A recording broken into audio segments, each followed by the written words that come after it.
اگر آپ نے نعت خوانوں کی تسلیوں سے یہ نتیجہ خاص کر لیا ہے کہ جو مرضی کرتے چلے جاؤ، ہم رسول اللہ کے، جنت رسول اللہ کی، میدان معاشر میں پہنچیں گے، فرشتے کہیں گے کون ہے بھائی؟ سنی ہے؟ جی سنی ہوں، بس آ جا، جو کچھ کیا کوئی بات نہیں، تم نے چرس پی، زنا کیا، کچھ بھی سننی ہے نا، سیدھے جنت میں چلا جا، جنت تو تمہارا انتظار کر رہی ہے۔ اگر آپ یہ سمجھتے ہیں کہ نعت خوانی میں بیٹھنے کے بعد میں نماز قضا کروں، میں لڑکی بازی کروں، میں سیکس چیٹ کروں، میں پورن ویب سائٹ کے وزٹ کروں، میں گندی حرکتوں میں ملوث رہوں اور سرکار مجھے محبت بھری نگاہوں سے دیکھیں، تو یہ آپ کی خام خیالی ہے۔ آپ لوگ پہنچے ہوئے تھے ساتویں آسمان پر، تو برائے مہربانی میرا بیان سننے کے لیے ذرا زمین پہ تشریف لیں۔ تو ہمارے سنیوں کا یہ معاملہ ہے، ہمارے لڑکے چرس پیئیں، موالی ہوں، نماز پڑھیں نہ پڑھیں، پوری رات نعتیہ محفل میں بیٹھیں، فجر کا وقت آئے تو گھر میں چلے جائیں، جماعت چھوڑ دیں، نماز فرض ترک کر دیں، جماعت واجب نماز فرض وہ فکر نہیں ہے، پوری رات نعت خوانی میں بیٹھیں، اور یقین کیا دلایا جائے؟ تم سرکار کی محبت میں آئے ہو۔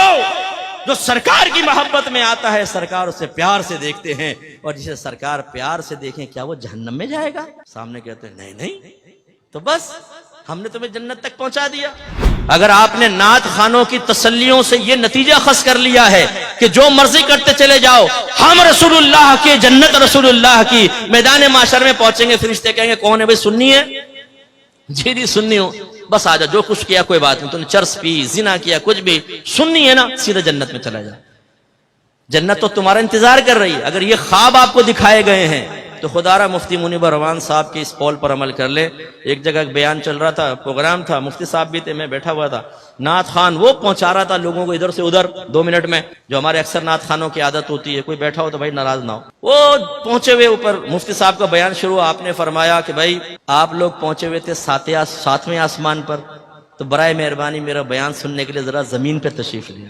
تو ہمارے سنیوں کا یہ معاملہ ہے، ہمارے لڑکے چرس پیئیں، موالی ہوں، نماز پڑھیں نہ پڑھیں، پوری رات نعتیہ محفل میں بیٹھیں، فجر کا وقت آئے تو گھر میں چلے جائیں، جماعت چھوڑ دیں، نماز فرض ترک کر دیں، جماعت واجب نماز فرض وہ فکر نہیں ہے، پوری رات نعت خوانی میں بیٹھیں، اور یقین کیا دلایا جائے؟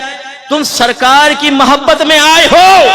جو سرکار کی محبت میں آتا ہے سرکار اسے پیار سے دیکھتے ہیں، اور جسے سرکار پیار سے دیکھیں کیا وہ جہنم میں جائے گا؟ سامنے کہتے ہیں نہیں نہیں، تو بس ہم نے تمہیں جنت تک پہنچا دیا۔ شارٹ کٹ کے ذریعے یہ خواہ تعلیم حاصل کر رہے ہیں، یہ نماز پڑھ رہے ہیں، یہ روزہ رکھ رہے ہیں، یہ گناہ سے بچ رہے ہیں، یہ بیچاروں کو تو پتہ نہیں۔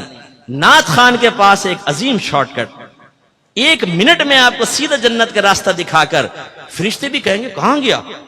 وہ نعت خوان کے دامن میں وہ چھپ کر سیدھا جنت الفردوس کے اعلیٰ مقام پر وہاں بیٹھ کے حوروں کے ساتھ چائے پی رہا ہے 2 منٹ میں۔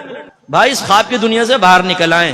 آپ اور مجھ سے بڑے صحابہ کرام عاشق رسول تھے، ان کی کوئی ایک مثال ایسی بتائیں کہ انہوں نے نبی کریم کے فرمان سننے کے بعد ایک کان سے سنا، دوسرے کان سے نکالا، اور انہوں نے یہ عرض کیا ہو معاذ اللہ کہ آپ کا بنایا ہوا معیار ٹھیک ہے یا آپ اپنے پاس رکھیں، لیکن ہم یہ کہتے ہیں کہ آپ کی محبت ہمیں جنت تک پہنچائے گی، لہذا ان تکلفات کی ضرورت نہیں، ہم ویسے جنت میں پہنچ جائیں گے۔ ہے کوئی صحابی ایسا؟ نہیں۔ وہ عشق میں کامل و اکمل تھے، تو کس وجہ سے تھے کہ انہوں نے نبی کریم کی اطاعت کی۔ آج ہمارے سنی نعرہ لگاتے ہیں غلامی رسول میں موت بھی قبول ہے، جو ہونا عشق مصطفیٰ تو زندگی فضول ہے۔ پھر ایک دوسرے کو دیکھتے ہیں کیسا لگا نعرہ، دوسرا کہتا ہے واہ کیا نعرہ لگایا تم نے یار، بلڈ سرکولیشن تیز ہو گئی۔ اچھا بھائی کر لے تیز، اب یہ نعرہ بھی لگا کہ غلامی رسول میں داڑھی بھی قبول ہے، کیونکہ سرکار نے فرمایا داڑیاں بڑھاؤ، مونچھیں چھوٹی کرو، اور یہودیوں کی صورت مت بنو۔ یہ نعرہ لگا غلامی رسول میں باقاعدہ علم دین سیکھنا بھی قبول ہے، کہ آپ کے نبی نے فرمایا طلب العلم فریضۃ علی کل مسلم، علم کا حاصل کرنا ہر عاقل بالغ مسلمان مرد و عورت پر فرض ہے۔ اپنے گھر والوں کو نیکی کا حکم دیں، برائی سے روکیں، کیونکہ اللہ نے فرمایا وَأْمُرْ أَهْلَكَ بِالصَّلَاةِ وَاصْطَبِرْ عَلَيْهَا لَا نَسْأَلُكَ رِزْقًا نَحْنُ نَرْزُقُكَ۔ اپنے گھر والوں کو نماز کا حکم دے اور خود بھی اس پر ثابت قدم رہے، ہم تم سے رزق کا سوال نہیں کرتے، رزق تو ہم تمہیں عطا فرمائیں گے۔ یا ایھا الذین آمنوا قوا انفسکم واہلکم نارا وقودھا الناس والحجارہ، وہ میں نے آیت پہلے بھی آپ کو سنا۔ تو کریں اپنے گھر والوں کی اصلاح۔ بیوی پڑی فجر میں خراٹے لے رہی ہے، شرم حیا نہیں ہے کہ بیوی کو اٹھاؤ۔ جوان بیٹا پڑا سو رہا ہے، یہ نہیں کہ لات مار کے اٹھائے کمبخت اٹھ۔ ہاں اگر گورنمنٹ آف پاکستان یہ اعلان کر دے جو فجر کی نماز با جماعت ادا کرے گا اس کو 5000 روپے ملیں گے، یہی ابا ہوگا یہی تھکا ہارا بیٹا، یہی زلفوں کی اسیر بنانے والی لیلا.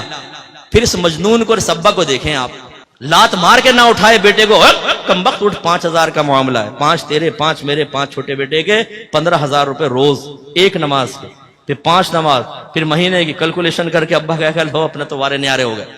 تو آپ کی بات نہیں کر رہا ہوں، یہ دنیا دار قسم کے لوگوں کی بات کر رہا ہوں. لیکن سوچئے کہ ہم کیا کر رہے ہیں. اسی طرح یہ نعرہ لگائیں کہ غلام یہ رسول میں ہر گناہ چھوڑنا بھی قبول ہے. کیونکہ میری والدہ سیدہ عائشہ صدیقہ رضی اللہ تعالیٰ عنہ کہتی ہیں کہ نبی کریم صلی اللہ علیہ وسلم اپنے ذات کی خاطر کبھی کسی سے انتقام نہیں لیتے تھے، لیکن جب کوئی اگر اللہ کی نافرمانی کرتا تو سرکار اس سے انتقام لیتے تھے. انتقام کا مطلب اس پہ سزا جاری کرتے تھے، اظہار ناراضگی فرماتے تھے. اگر آپ یہ سمجھتے ہیں کہ نعت خوانی میں بیٹھنے کے بعد میں نماز قضا کروں، میں لڑکی بازی کروں، میں سیکس چیٹ کروں، میں پورن ویب سائٹ کے وزٹ کروں، میں گندی حرکتوں میں ملوث رہوں اور سرکار مجھے محبت بھری نگاہوں سے دیکھیں، تو یہ آپ کی خام خیالی ہے. نافرمانی اور محبت رسول جمع ہو سکتی ہے، اس کا انکار نہیں ہے. شیخ عبدالمحدث دہلوی رحمۃ اللہ علیہ فرماتے ہیں کہ نافرمان اپنے دل میں محبت رسول رکھے یہ ممکن ہے، لیکن فرمایا وہ محبت رسول میں ناقص ہے. اس لیے کہ محبت رسول کا تقاضا یہ ہے، محبوب کا تقاضا یہ ہے کہ محبوب کے کہے پر چلے. لوگ تو اپنے محبوب کے لیے استادوں کو چھوڑ دیتے ہیں، لوگ تو اپنے محبوب کے لیے اکیڈمیوں کو چھوڑ دیتے ہیں، لوگ تو اپنے محبوب کے لیے استادوں سے بدتمیزی کے لیے تیار ہو جاتے ہیں. یہ محبت کا تقاضا ہے، ایسا ہونا چاہیے. محبت کامل محبت، پکی محبت. ایک عورت کی محبت میں انسان سب کچھ قربان کر دے، یہ ہے کامل محبت. بس میں کہتا ہوں کہ اس کی مثل نہیں کہہ رہا ہوں، ایسی محبت ہماری ہونی چاہیے کہ نبی کریم کی محبت میں باپ ناراض ہو، ماں ناراض ہو، دوست ناراض ہو جائے، کوئی بھی ناراض ہو، جب میرے نبی نے فرما دیا تو میں نبی کا کہنا مانوں گا، سب کی ناراضگی مول لوں گا. یہ ہے محبت. یہاں تو نفس و شیطان ہی اتنا غالب ہے، اللہ ناراض ہو، رسول ناراض ہو، نفس و شیطان ناراض نہ ہو. یہ روش صحیح نہیں ہے. تو اس لیے میں آپ سب سے گزارش کرتا ہوں، آئیے الحق اسکالرز اکیڈمی آپ کو دعوت دیتی ہے. یہاں پر آ کر قرآن سنیں، دین سیکھیں، عقائد کی اصلاح کریں، تزکیہ نفس کریں، کتاب اور حکمت سیکھیں. آپ خود بھی سیکھیں، عمر کے کس بھی حصے میں ہوں. میں اپنے بزرگوں سے عرض کرتا ہوں، آئینے میں اپنے سفید بالوں کو دیکھ کر یہ سوچنا کہ اب تو عمر گزر گئی چھوڑ دو، نہیں. ایک بزرگ کے پاس ایک بوڑھا شخص آیا، کہنے لگا میں توبہ کرنا چاہتا ہوں. آپ نے فرمایا کہ بہت دیر سے آئے. اس نے کہا حضور بہت جلدی آ گیا ہوں کیونکہ موت سے پہلے آیا ہوں. تو یہ نہ سوچئے کہ جی ہم نے تو پوری زندگی گزار دی اب کیا علم سیکھیں. نہیں، اگر آپ اس طرح چلے گئے تو ہو سکتا ہے جوانی میں کی گئی غلطیوں کا خمیازہ بھگتنا پڑے. سفید بالوں کا مطلب یہ نہیں ہے کہ اگر آپ کی زبان سے جوانی میں کلمہ کفر نکلا تھا تو معاف کر دیا جائے گا. آپ اگر نمازیں قضا کرتے رہے تھے تو صرف آپ کی سفید داڑھی کو دیکھ کر نمازیں قضا کرنے کا گناہ معاف کر دیا جائے گا. یہ کہاں سے آپ نے نتیجہ نکالا ہے؟ آپ بھی سیکھیے اور اپنے بچوں کو اور خصوصاً بیٹیوں کو یہاں ضرور داخلہ کروائیں. علم دین سیکھیں اور پکے سنی بنیں، پکے مسلمان بنیں کہ جو اپنے مذہب کو بیان کرنا جانتا ہو، مذہب کا دفاع کرنا جانتا ہو دلائل کے ساتھ. پھر مجاہدین پیدا ہوں گے.